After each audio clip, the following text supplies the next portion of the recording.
Okay, so that's nice. Okay, so first thing, obviously, as you know, organization which is called New Ventures Worldwide.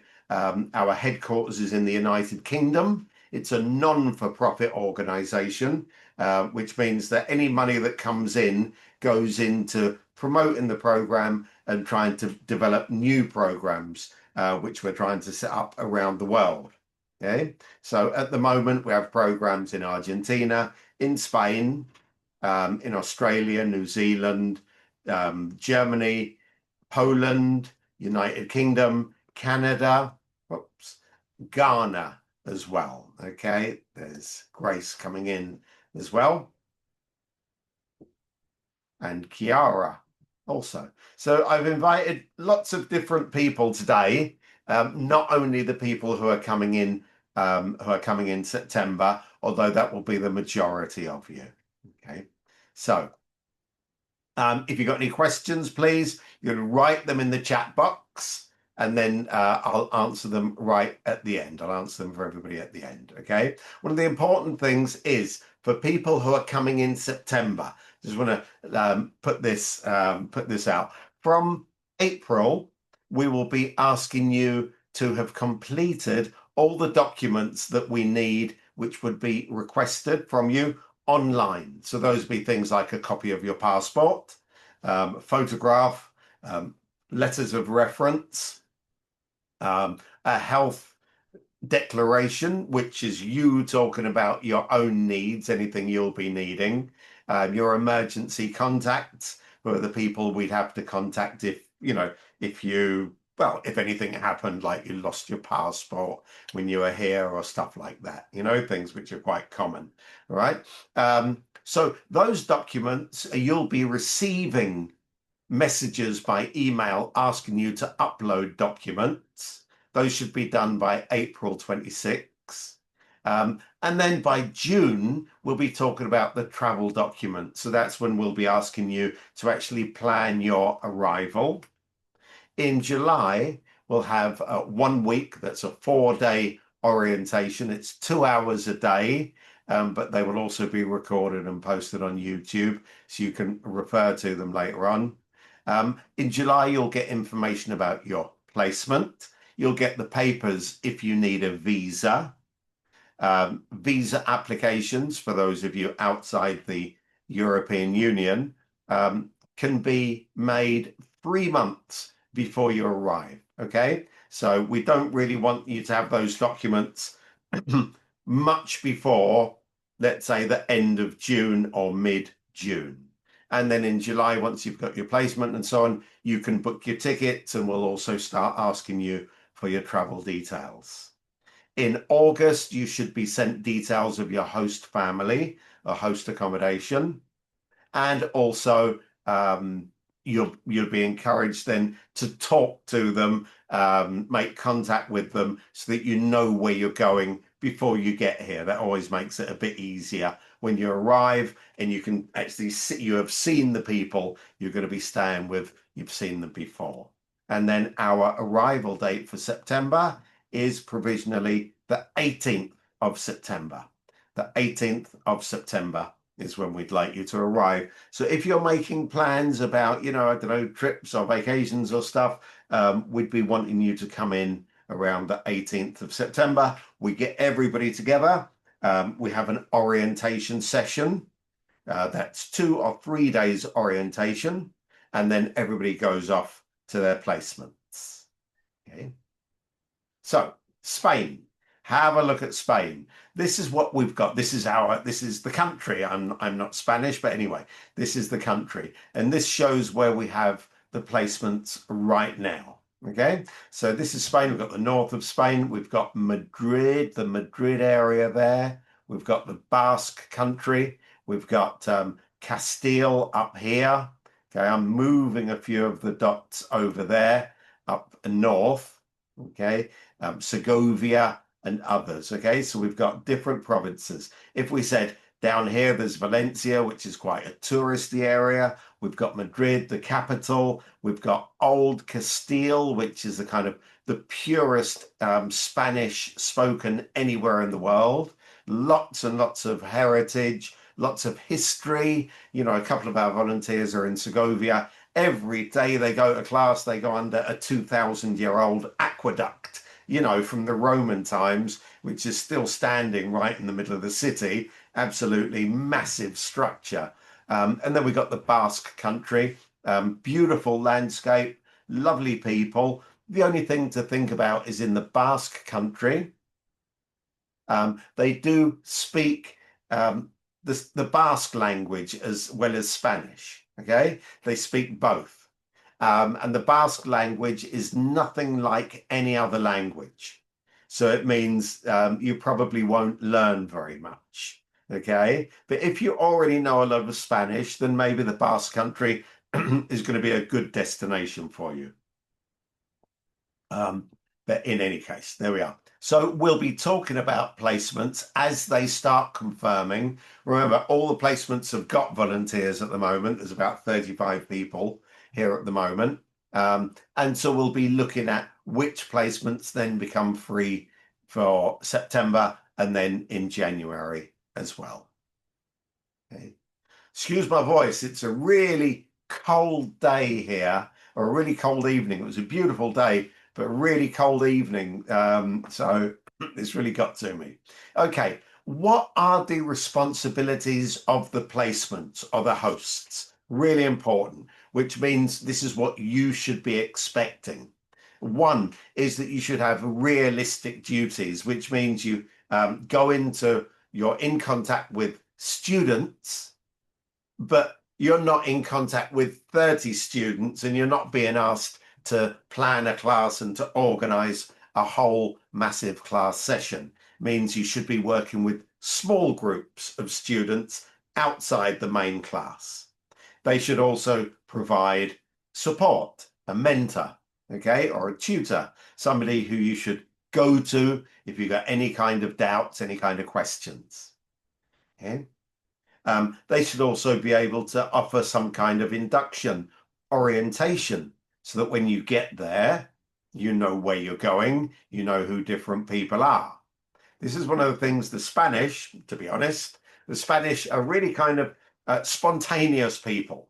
And so everything is spontaneous. Everything is a bit kind of improvised, okay? So there we go. So Ruby's kind of rocking up at a placement somewhere in a city called Burgos, a beautiful city in the north of Spain. And the school says, well, you know, they told us Ruby's really good and she knows what she's doing. So as soon as she gets there, it's like, Ruby, off you go. Just get on with it. But we do ask them to say no. People don't know because most people haven't lived in Spain before, okay, to start with. So the other thing is they must provide and maintain appropriate accommodation. Normally, 90% of the schools, that's with families. We have 2 schools which offer residential accommodation, okay? So that's a shared apartment is one, and then we have a boarding school also. Okay, you have to be really sure that you would like that kind of accommodation before you agree. Okay, because it means you don't have the kind of family surroundings that some people prefer. So I understand that, and we will try to meet your expectations or preferences. The accommodation obviously must be comfortable. Spanish homes are very comfortable. There's heating. You'll have Wi-Fi. You'll have your own room, your own bed always. So don't worry about that. You know, indoor bathrooms, things like this. And Spanish homes can be quite noisy, but we'll talk about that in our next session. Okay. We also have to ensure that the placements have sufficient controls and that health, safety, security are not just we're told, but we do have a placement risk assessment, which is very important for us. That all our placements are permanent schools in permanent buildings, and so they have all been licensed and approved by the Ministry of Education, which means they all meet the safety requirements. Okay, so you won't find yourself in any kind of strange environments there. They must also tell us how you're doing, and we will ask you how they are doing as well. Okay? And they must also lend a hand. You know, if things are not going so well, or if you're finding it hard to maybe communicate with the students, that they should be offering help and assistance. I will offer help, and my colleagues, Kudzi, Yesit, ex-volunteers, Phoebe, who should be with us as well in September, will also be offering assistance to you. Okay. Now, from your point of view, from your side, we have a code of conduct which you've signed when you applied to the program. And if you haven't, then I can send it again so you can read it. Sorry, somebody's just coming back in. Okay. And these are the conditions which you are saying, yes, I agree to this, that I will make every effort to fill my commitment to the placement, which means I will make every effort to go to school the 16 hours a week or 18 hours a week, which I am required to be there. And I will communicate and I will use the resources which are being given to me.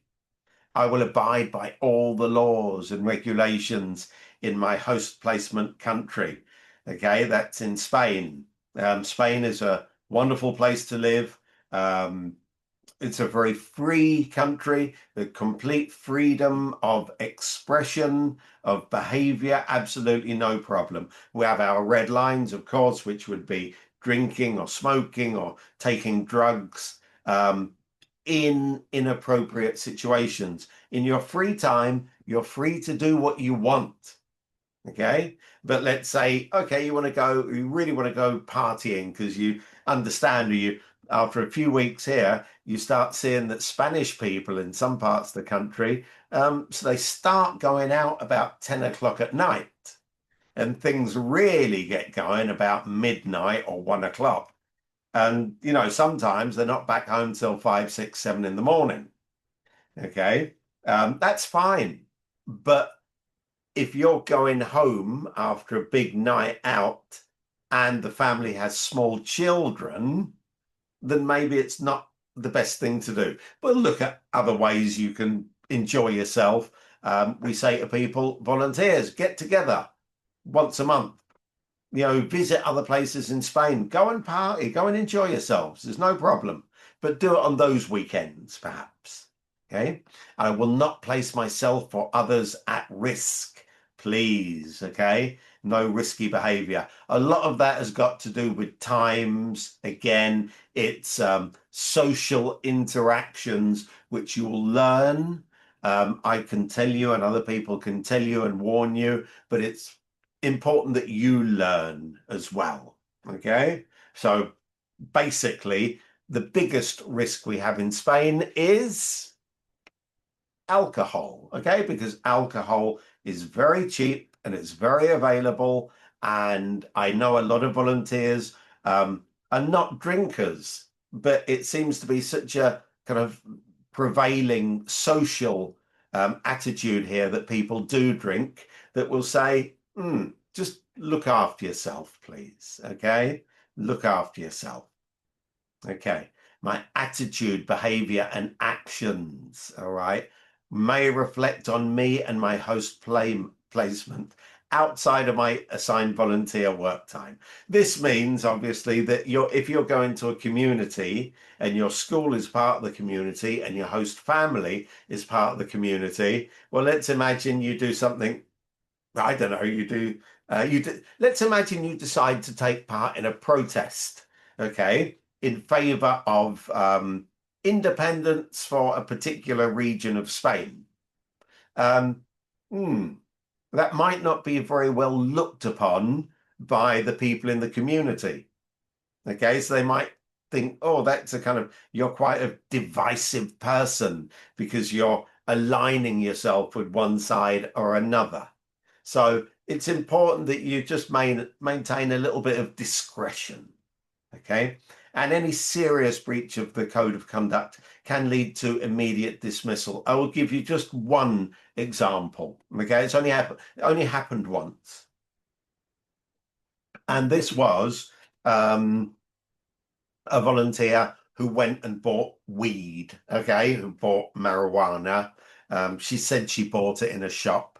She took it home. She kept it in the bathroom. And one day the family had gone out and she'd started to smoke a joint. Right. And, she thought, well, nobody will notice. But as soon as they came back, they noticed. And it was immediate. They said, look, we've got kids at home. We don't want this. You have to leave. Wow. Wow. So the obviously that was a terrible situation for her because she meant no harm. She had obviously been in situations in Spain where some people were smoking and somebody said it's not illegal and people do it everywhere. She believed them, and yeah, that was very unfortunate for her. So we had to find her an alternative accommodation. And she stayed in Spain, went and did some different things. So it didn't mean she was disgraced and that I take a decision or anybody else takes a decision that you have to go back to your home country. When you come here, you are adults. Okay. So you have to decide if something did happen like that, are you going home? Are you going to look for something else you can do?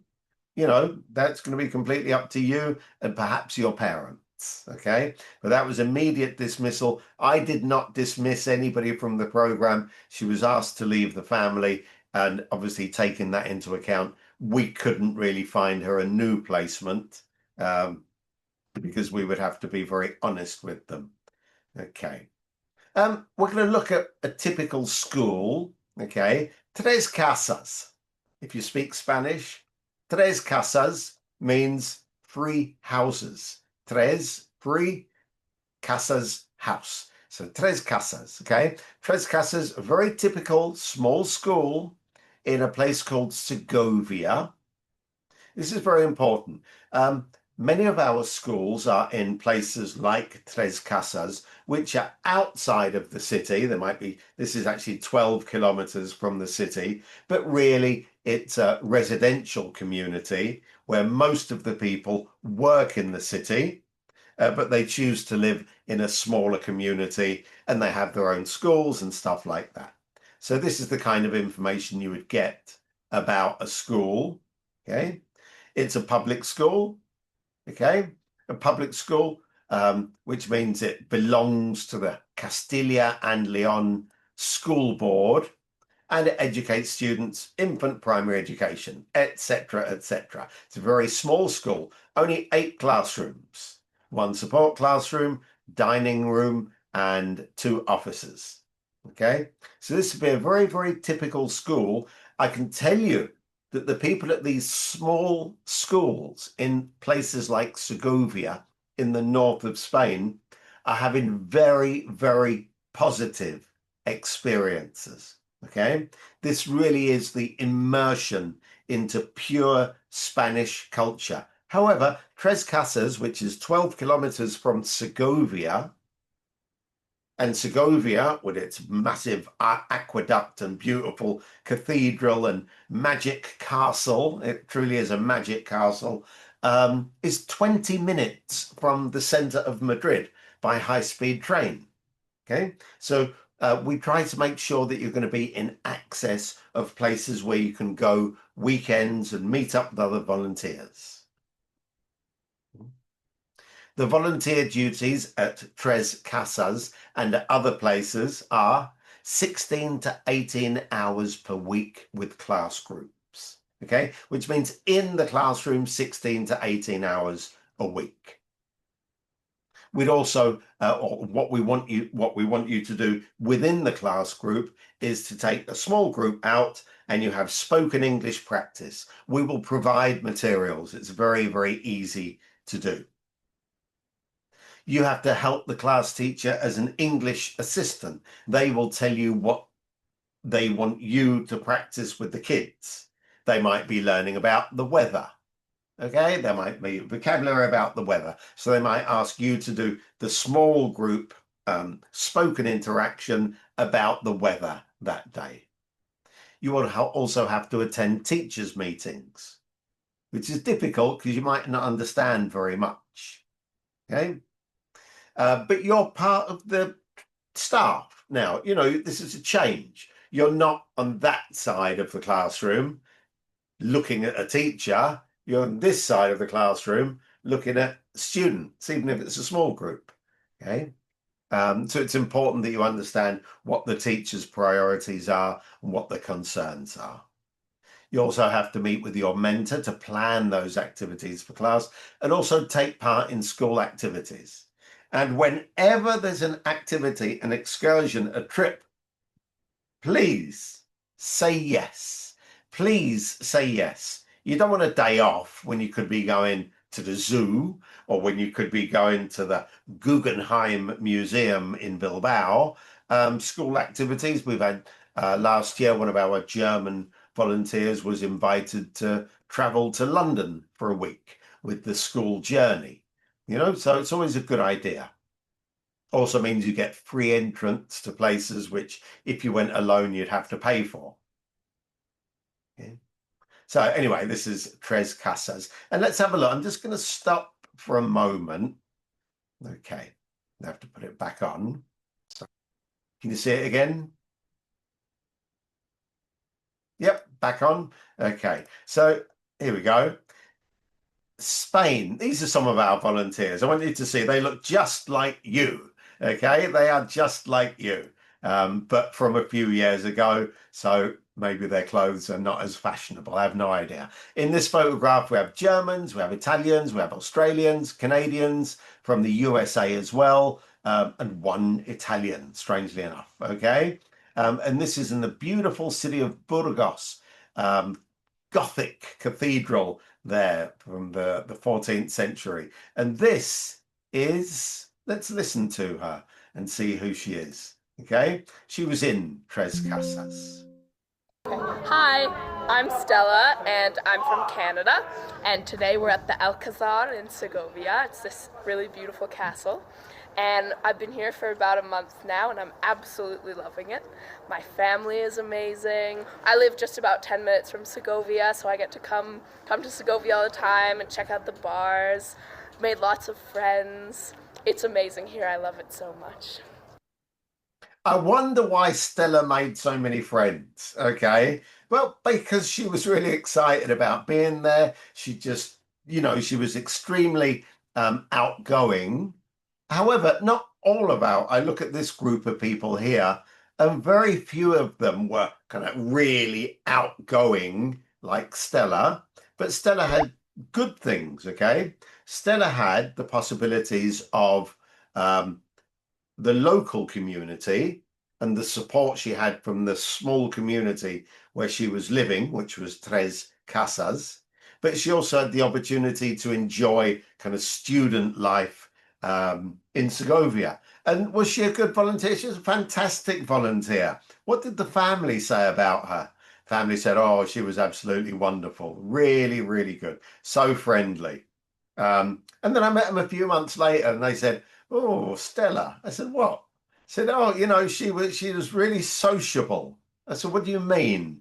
He said, well, as time went on, she spent less time with us, the family, and more time with her new friends.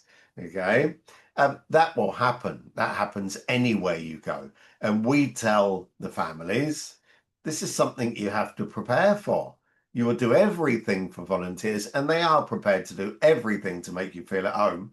But you're young people and you want to go out and meet other people. And of course, you should and you must. Okay. So, managing your expectations with the family expectations and managing your time are two really important things. So, at times, I had to say to Stella, maybe it's a good idea to check back and just ask the family, you doing anything this weekend? Because I was planning on going to wherever. Maybe they had something planned for you.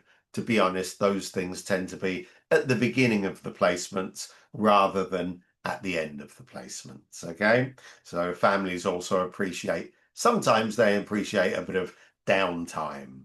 Okay. Well, you see here in Castile in the north of Spain, wow, those skies are so blue, even if it's cold. Actually, that day with Stella in Segovia was quite cold. And the day in Burgos here, it was quite warm. So that was a trip we did in November, Stella, and this was a trip we did at the end of May. So important that you find out about the weather and geography of Spain before you come.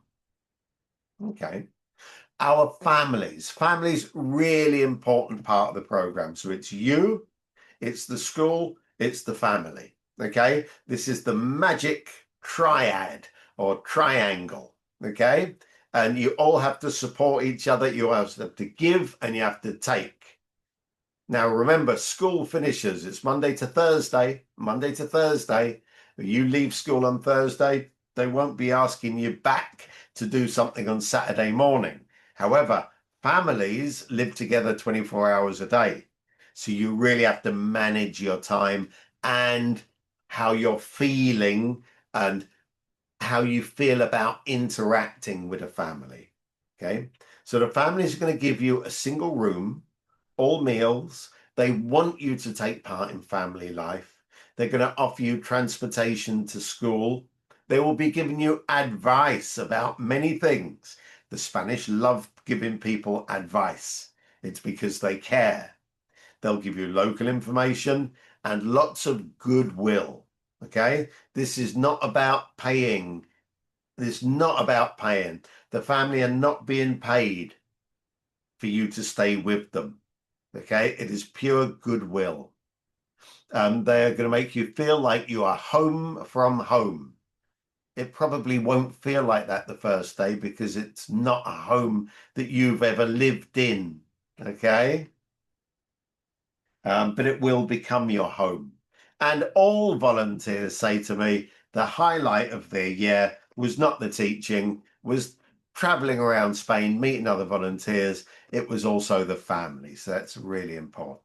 And obviously they will be there to give you medical advice in the sense that if you need medical treatment, it will be the family who accompanies you in the first instance to the doctor, to the clinic or wherever you have to go. All right. Right. What you're going to offer the family, we now say 5 and 5 hours a week. Let me explain. 5 hours a week, you're going to help the kids with their English, which might be homework. It might be playing games in English. It might be many reading in English. Okay. 5 hours a week. All right. Not 5 hours per child. So if there's 2 kids, it's still 5 hours between the 2 kids. And we also say 5 hours, 5 plus 5. Well, you're an adult and you're coming into a home where there are other adults. So you are expected to offer your time and let's say an additional 5 hours a week, whether it's helping to cook, taking out the rubbish, walking the dog, going shopping with the family. It is not cleaning the windows. It's not, saying, okay, Emma,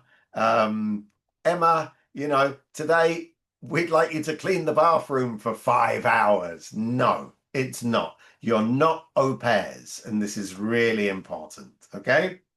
So it would be anything which other family members are expected to do, okay? As I said, those are examples. We tell families this. If this is not what is being expected of you, you must tell us immediately, okay? You must tell us immediately. Okay, there will be, depending on where you're living. Let's imagine you're going to a family in Madrid.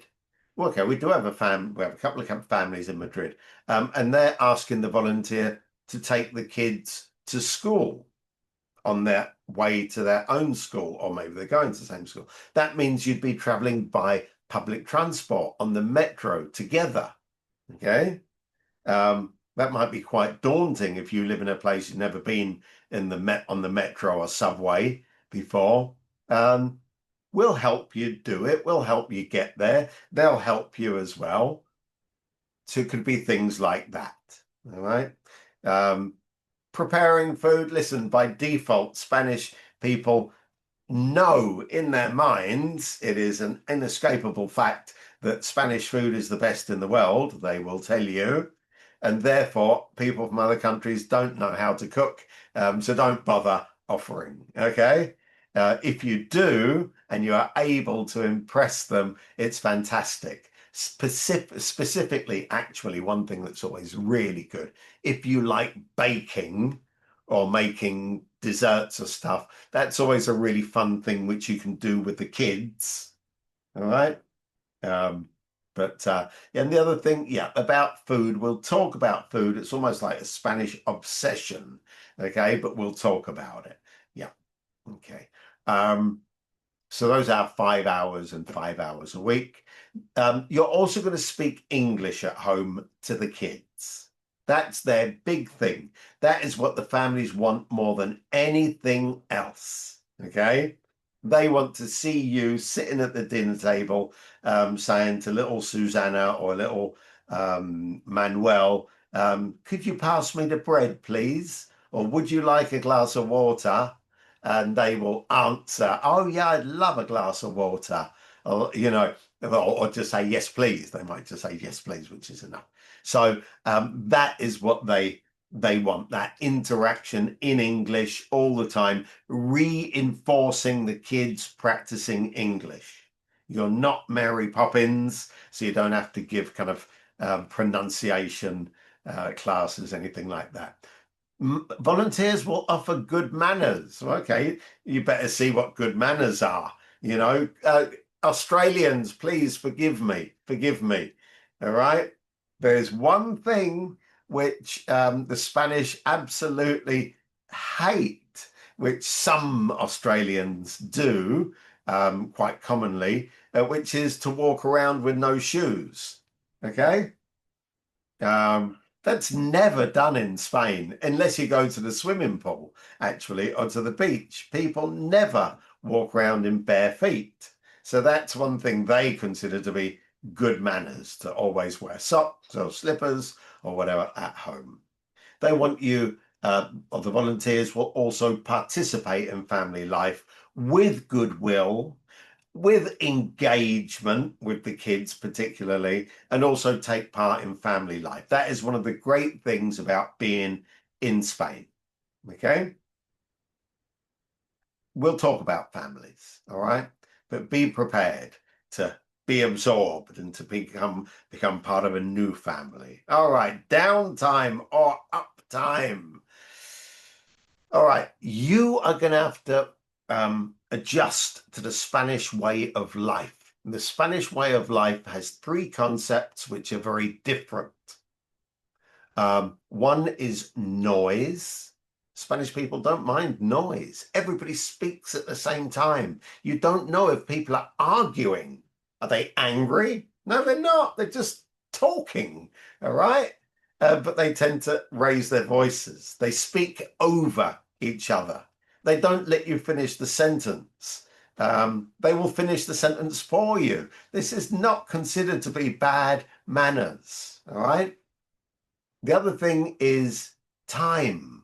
The Spanish don't have a concept of time being something which is which has an ending. So if you're invited to a social event in Spain, you know when it's going to begin. You don't know when it's going to end because people don't put limits like that. Okay, so it's very important for you to manage your downtime when you need to be alone, and your uptime when you're expected to be with other people, right? So that time thing, the time, downtime, you need to be alone. You need to reflect, to think. You find that time of day. Spanish people, by default, again, not everybody, default is, why would anybody want downtime? Why would anybody want to be alone? Because the natural thing is to be with as many other people as possible. Okay. So very, very common. You go to any city in Spain, there's lots and lots of bars, lots and lots of pubs and places to go out. And you go past one absolutely packed. People are spilling out. You can't get more people in there, but they're still trying to get in. Okay. Um, we're not talking about clubs for young people. We're talking about bars where whole families will go. And like next door, you've got a very similar bar, and there's nobody. Okay. The people don't care. They just go wherever they think is going to be a kind of better atmosphere. Okay, so it doesn't mean one's good and one's bad, but people have this idea about time and therefore this idea about space as well. Okay, and this is something you have to manage. The Spanish idea of space, the interpersonal space. People in Spain, they can be very, very touchy and very feely, and they tap your hand and hold your arm when they're speaking to you and stuff like that. Okay, you get used to it, you back off, you do however, whatever you need, so that is with your time and with your space to make yourself feel comfortable. Okay. So things which you might be able to develop in the coming months to think about things like stress management. Okay. Not that Spain is going to stress you out, but just at certain times you might be, the family are being very noisy, at school the kids are being very noisy. Maybe you've gone to visit somewhere and there's massive crowds of people and you're thinking, oh, how can I cope with this? Okay, how can I cope with this? So lots of ways you can do that. All right. Anyway, we want you to have lots of uptime when you're here. Okay. Good practice at home. Good practice at home with the families. We'll talk about this when we start talking about families. All right. Good. Right. This is just a little kind of looking forward to September. All right.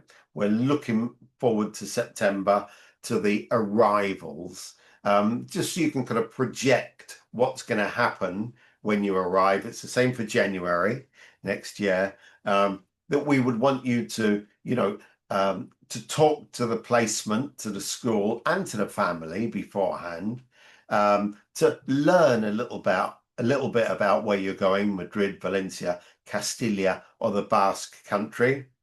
Okay, learn a little bit about their traditions. When you arrive, make sure you've got a written timetable.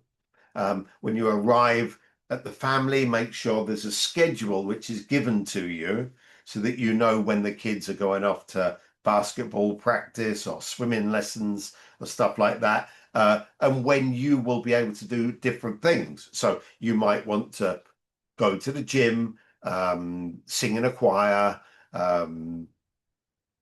earn some money giving private tuition, but it's really important for you to know which are the hours, which are the best ones for you to do these things. Also, your responsibilities.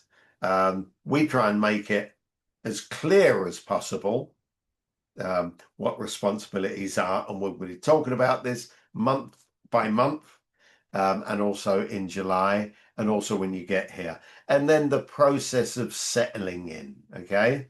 And that's the process of letting go, okay, of the influences, the things around you at home, and accepting and welcoming in the things which you're going to find. All right. So sometimes we call it culture shock, and it can be a bit of a shock. But if you gradually adjust, it won't be a shock. It will be an immersion, like coming into a warm bath, okay? And really nice sensation, okay? That will all be around 21st of September. So if you arrive on the 17th, 18th of September, your first day at school should be the 21st of September, which would be the Monday. Okay, so that's all I have to say for the moment. It might have been quite a lot, might have not been too much. Are there any questions? Any questions, please write them in the chat or just ask me, and we can see if there's anything I can help clear up. Hey, you said about the start date in September is like provisionally the 18th. If I'm thinking of going in January, what would the provisional date ish sort of be? Very, very similar. Okay, so it'd be like the 16th, 17th of January. If you look, the schools normally go back, let me go, 27. The schools normally go back around, well, this year they won't be going back until the 11th of January. Okay, because remember, we have Christmas, New Year's, and then you have the Three Kings on the 6th of January. Okay. So they won't be going back to school until the 11th of January, meaning that our arrival will be around 15th, 14th or 15th of January. Amazing, thank you. Okay.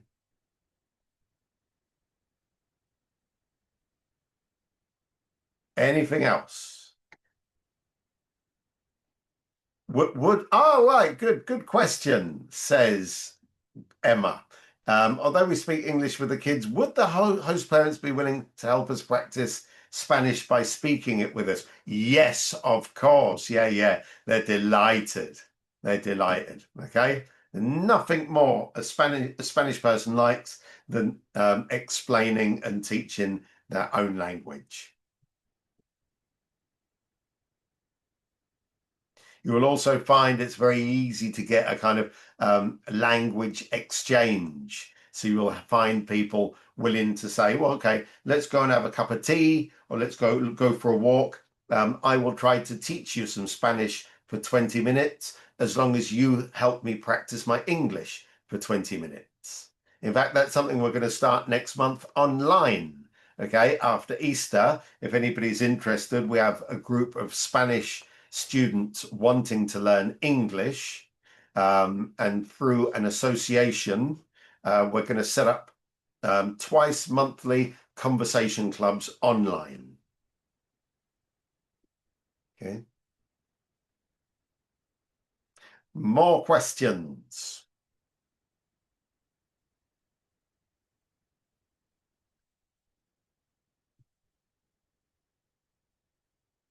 No? Okay. So you're gonna, once a week, what I do is I look for all the documents we need and I will send you an update. Okay. And these come through our platform and they use language, which is something like, Catlin, I'm so excited that you're coming to Spain. Please send me a photograph. And when we get the photograph, the email says something like, I am so thrilled with that photograph. Now it's time to send your passport. This is not me speaking. I love seeing your documents, but they're not normally very exciting. Okay.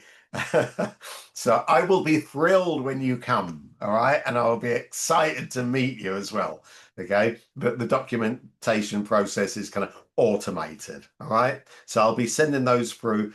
If for some reason you get a repeated message saying send your photograph, you've already sent your photograph, just let me know or ignore it. Don't worry. Okay. Okay. So we'll be meeting again towards the end of March. Okay. March, remember, coming up in Spain is the Fallas festival, okay, in Valencia. So everything goes a bit crazy, with lots of fireworks, lots of noise, everybody packed together. Okay, there's this thing, I'm going to write it down here, which is called a mascleta. Mascleta. Okay, look in the chat box. Look it up, please, and look for a video. What is a mascleta? This is in Valencia, and then you tell me next time. So the mascleta is basically, it lasts about 5 minutes, 10 minutes, but people come and wait for 2 hours, and they wait there in the blazing sun for this massive event called a mascleta, and then they just leave. Okay, so it's really interesting. Anyway, starting on next week, we have mascletas in Valencia every day until the third week of March, which is when the big festival begins, and it's going to fireworks and stuff all day and all night. Okay. All right. Anything else? So I wanted to ask, the German people already have a group chat with some people in there, but I don't think everyone is in there yet. So maybe does anyone want to join or? You mean, is it like a WhatsApp group? Yes. Well, why don't you send me the group and I will send it to everybody? Yep. Okay. Yes. Then How do I send a? well, if you've got the group, there's a tool on WhatsApp where you can share a link so that other Okay. people can join the group. Okay, I will do that. Okay. And I will send it on to everybody. Okay. WhatsApp, by the way, is the #1 comms app all over Europe and definitely in Spain. Very few people use FaceTime, I guess, Instagram Messenger, stuff like that. But it is WhatsApp, kind of 99% of comms go through WhatsApp. Okay. And it's really, really good because I feel that you need to know what other people are thinking. And even when it comes to, you know, a few weeks before you come and you can ask other people, well, what are you packing? What kind of things are you taking with you? Should I take my hair dryer? Should I take my boots, my snow boots? If you live in Minnesota or in Michigan, yeah, you're probably used to having your snow boots. You probably won't need them in Spain, okay? Or even your whatever. Anyway, we'll talk about these things, okay, bit by bit. But later on, we're going to talk about how we or how you get support, okay? And the #1 source of support is the volunteer group. Okay, that's the basis. That's how you can say, look, this is happening at my school. This is happening in the family where I live. Is it normal? And other people will say, well, no, absolutely not. Or people say, yeah, of course it is.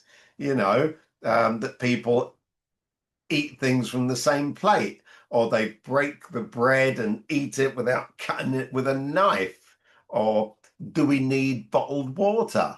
No, you don't need a bottle of water here. You drink out the tap. It's always good, you know? Okay. That's a really important. There's a little thing there. But anyway, little things like that. Okay. It's better to ask each other, and then you learn, you enjoy, and you teach, so you share information. Okay. I just have one little question. Can we get like the presentation emailed by you, maybe? I can send you this one. Yeah, I'll send it to everybody and also upload the video. Okay. Thank you, that would be great.